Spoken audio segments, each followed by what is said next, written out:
창덕궁의 이 다리는 600년이 넘는 역사를 가진 보물다리입니다. 옛날에는 다리 아래로 비단처럼 맑은 물이 흘렀다고 해서 비단 금자의 금총교라고 부릅니다. 금총교 주변의 복숭아나무, 어떤 뜻이 숨겨져 있는 것은 아닐까요? 조선의 모든 궁궐은 정문 안쪽에 물길을 가지고 있어요. 예로부터 집을 지을 때 뒤에는 산이, 앞에는 물이 흐르는 터를 좋은 땅인 명당이라고 생각했지요.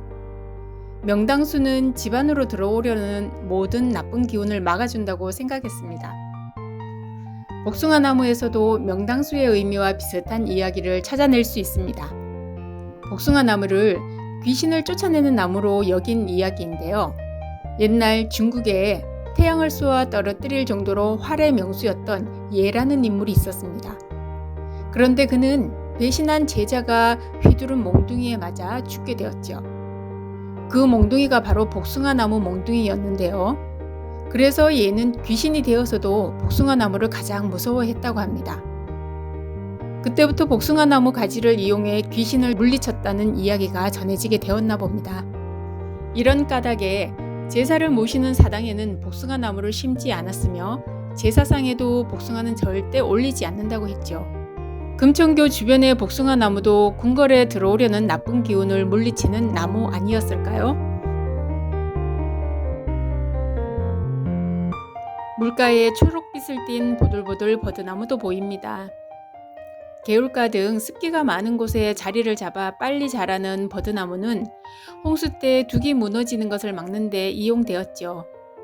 영조 임금 때 청계천 바닥을 정리하는 큰 공사를 할 때도 개천 양쪽에 버드나무를 심도록 하였습니다.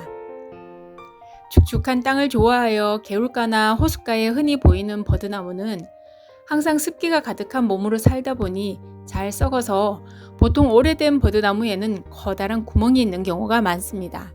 그래서 하루살이를 비롯한 여름철 벌레들이나 들쥐와 같은 작은 동물들이 구멍에 들어가서 빠져나오지 못하고 죽게 되는데, 이 사체에는 스스로 빛을 내는 인이라는 물질이 들어있는데, 성냥의 원료로도 쓰이는 인은 비가 추적추적 내리는 날씨에 더 반짝거리며 바람을 따라 춤을 추듯 흔들려서 이 빛의 정체를 정확히 알 수 없었던 옛날 사람들은 이것을 도깨비불이라고 불렀습니다. 창덕궁에는 또 다른 도깨비불도 있다고 하니까 한번 찾아보기 바랍니다.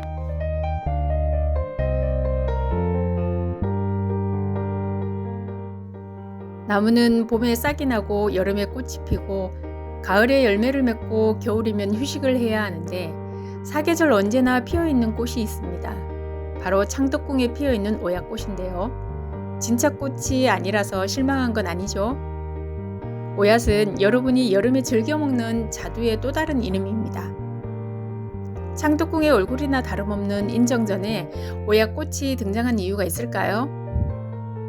1897년 조선은 대한제국으로 이름을 바꾸고 고종 임금은 왕이 아닌 황제가 됩니다. 그러나 1907년 고종은 강제로 물러나게 되고 아들인 순종이 2대 황제가 되어 덕수궁에서 창덕궁으로 옮기게 됩니다. 대한제국의 무대였던 덕수궁은 물론 순종 황제가 계셨던 창덕궁에도 대한제국의 흔적이 남아있는데요. 그 대표적인 것이 바로 오얏 문양입니다.